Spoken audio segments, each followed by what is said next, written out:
జరిగిన విశ్వేశ్వర నగర్ కాలనీలో శ్రీరామనవమి ఉత్సవం అంగరంగ వైభవంగా జరుగుతుంది. అదే రోజు అన్నదానం కూడా జరుగుతుంది. అందువలన 50 మంది భక్తులు ఇచ్చేసి మా అన్నదాన ప్రసాదాన్ని స్వీకరించగలిగినగా కోరుచున్నాము. విశ్వేశ్వర నగర్ కాలనీలో శ్రీ శ్రీ సంపత్ వినాయక స్వామి వారి ఆలయ ప్రాంగణంలో ప్రతి సంవత్సరం మాదిరిగానే ఈ ఏడాది కూడా సీతారామ కళ్యాణ మహోత్సవం అంగరంగ వైభవంగా నిర్వహించడానికి కమిటీ వారు సిద్ధమై ఉన్నారు.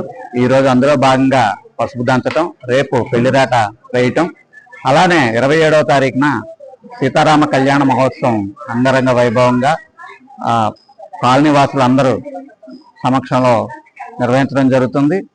ఈ ఏడాది అన్న సమారాధన కూడా సుమారుగా 2000 మందికి మన కాలనీలో అన్న సమారాధన కూడా నిర్వహించడం జరుగుతుంది. కావున 50 మంది విచ్చేసి ఈ కార్యక్రమంలో పాల్గొని విజయవంతం చేయాల్సిందిగా కోరుతున్నాం. జై శ్రీరామ్.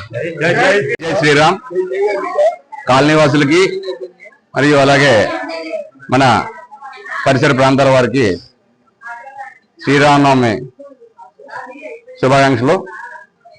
అలాగే మన విశ్వేశ్వరాయ నగర్ ఆలయంలో ప్రతి ఏడాదిలాగే ఈ ఏడాది కూడా శ్రీరామనవమి కళ్యాణం, స్వామివారి కళ్యాణం అతి వైభవంగా జరిపించటకు మన కమిటీ వారు సిద్ధంగా ఉన్నారు.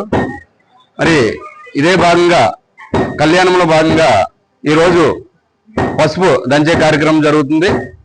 మరి అలాగే రేపు పందిరి దాటేయడం, మరి తర్వాత కార్యక్రమాలు జరుగుతూ ఉంటాయి కంటిన్యూగా. మరి 27వ తారీఖు స్వామివారి కళ్యాణంలో భాగంగా కళ్యాణ మహోత్సవంలో కాలనీవాసులందరూ పాల్గొని స్వామివారి కార్యక్రమం అంగరంగ వైభవంగా జరుగుతుంది కనుక ఆ యొక్క కార్యక్రమంలో అందరూ పాల్గొని స్వామివారి ఆశీస్సులు పొందగలరని మనవి. అలాగే అదే రోజు మధ్యాహ్నం 2 గంటలకి అతి భారీ అన్న సమారాధన జరిపించబడుతుంది. మరి ప్రతి సంవత్సరం లాగే 2 నుంచి 3,000 మందిలో అన్న సమారాధన జరుగుతుంది. మరి ఆ యొక్క కార్యక్రమంలో ఆ స్వామివారి ప్రసాదం స్వీకరించి స్వామివారి ఆశీస్సులు పొందుతారని